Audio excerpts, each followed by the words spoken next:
Hello, everyone. This is Mr. Strahota with our next lesson, Lesson 2 on the presidency of Thomas Jefferson.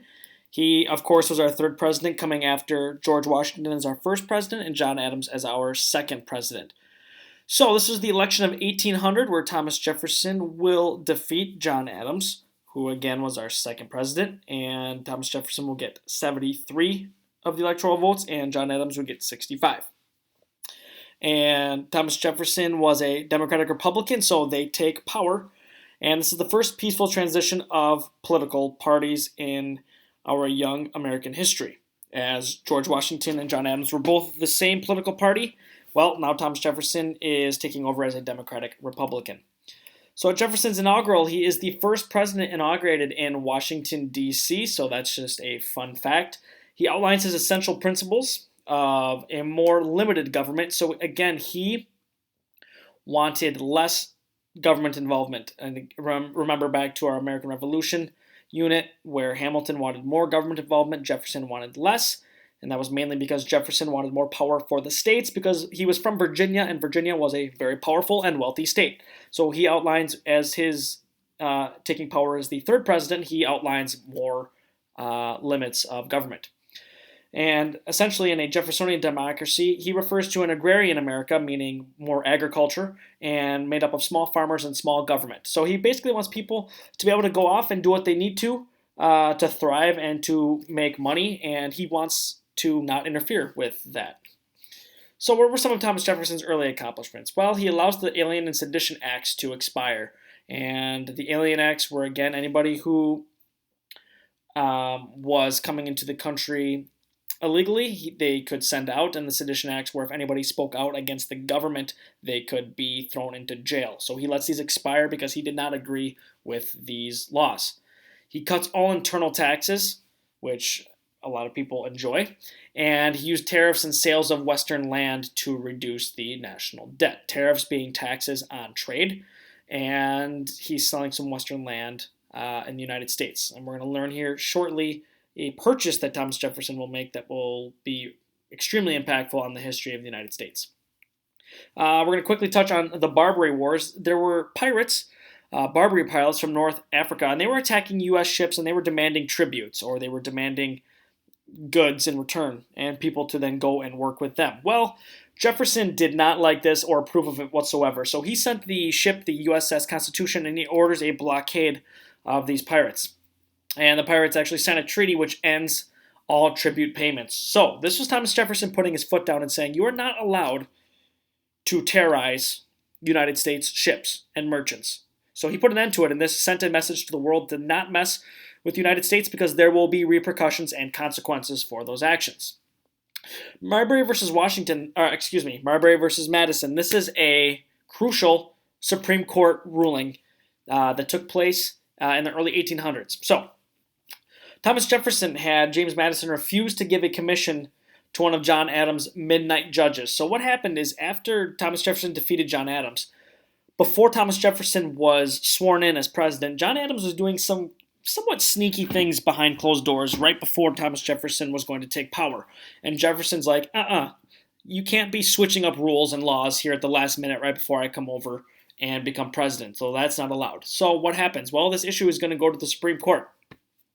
And what happens is this establishes this concept of judicial review. And judicial review is essentially looking at laws, and the court can rule if something is constitutional or not. And that is the sole purpose of the Supreme Court, is they rule and decide on if a law is constitutional or not. And to tie this to a current event right today, the Wisconsin Supreme Court is looking at the ruling of our Safer at Home order, and they're going to rule if it's constitutional or not to close some essential businesses, or to close some businesses that are not deemed essential. So we will see how Wisconsin Supreme Court rules on this, and their rule, again, is to just determine if a law or an order is constitutional or not. The Louisiana Territory, we see some really cool buffaloes here. So Louisiana Territory, and I'm not just talking the present-day state of Louisiana, but this area was owned by France, who was at war with England, and New Orleans controls the entire Mississippi River. Again, Mississippi River runs across the western border of Wisconsin, which separates Minnesota and Wisconsin, and runs all the way down to New Orleans, down by the Gulf of Mexico. So at this time, New Orleans controls that entire thing, which back then, utilizing waterways for transport was crucial. So a Haitian revolution makes the territory less valuable to France. France was fighting in this revolution, and it cost them money, so this was less valuable to them. So we now have the famous Louisiana Purchase. And what happens is Jefferson is not even sure if this purchase is constitutional or not, but he's like, this is such a good deal, I have to go along with it, and this will be great for the United States. So he uses his treaty-making power to make this purchase. And he purchases this area for $15 million, and this doubles the size of the United States. Now, of course, $15 million is a lot of money, but for this amount of land, this was an absolute steal. And obviously, the United States is really fortunate Thomas Jefferson did this because, again, it doubled the size of the United States. And this was then ratified by the Senate in 1803, making the purchase constitutional and legal by law, and now the United States has doubled in size. I'm sure you've heard of them at some point, but I'm going to quickly talk about Lewis and Clark. So Lewis and Clark were hired to explore and to find the Northwest Passage, and this was the passage to get to the Pacific Ocean up in the northwest portion of what is now Washington State. And they brought the Native American Sacagawea as a guide to help get them through the land, and they reached the Pacific Ocean in November of 1805. And this opened the way to settlement and claim on the Oregon Territory. Now, eventually, we're, of course, going to move all the way west, and if we have some time here in the school year, we will talk about the concept of manifest destiny, which was the United States moving all the way west out to what is present-day California, but we're not going to quite get to there yet. So Lewis and Clark, though, they did find the Pacific Ocean in 1805. The Embargo Act of 1807. So France and England were at war, and this traps U.S. in this awkward situation of being in the middle. Obviously, France helped the colonists fight England in the Revolutionary War, and now France and England are fighting in Europe. And U.S. needs to decide what to do. So U.S. ships and sailors are being harassed now by both of them, which again is a really awkward situation.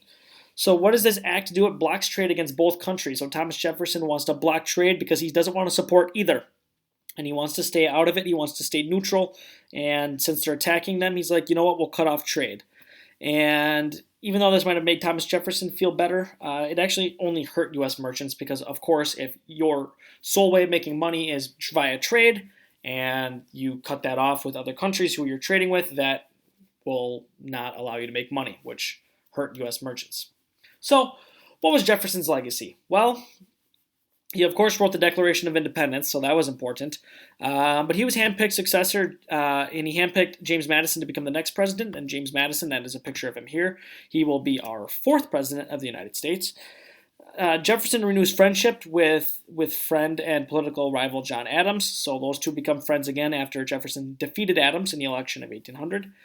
And ironically, both of them will die on July 4th, 1826, the 50th anniversary of the Declaration of Independence, which, again, just very ironic. Not only did they both die on the same day, but on the 50th anniversary of the Declaration of Independence, which, again, is what Thomas Jefferson authored. So that is the end of Lesson 2, and all I ask is that you fill out the guided notes page as you listen to the screen recording. As always, I hope you're staying safe and healthy, and please feel free to reach out and ask any questions if you have them. Thank you so much, and let's finish this last month of virtual learning as strong as we can, and then we can all try to enjoy summer as best as we can. And again, who knows what summer will look like based off of this virus and everybody trying to stay safe and healthy and at a safe social distance. But let's just try to do our best to push this last month of learning as best we can. Thank you all so much, and I hope to hear from all of you really soon.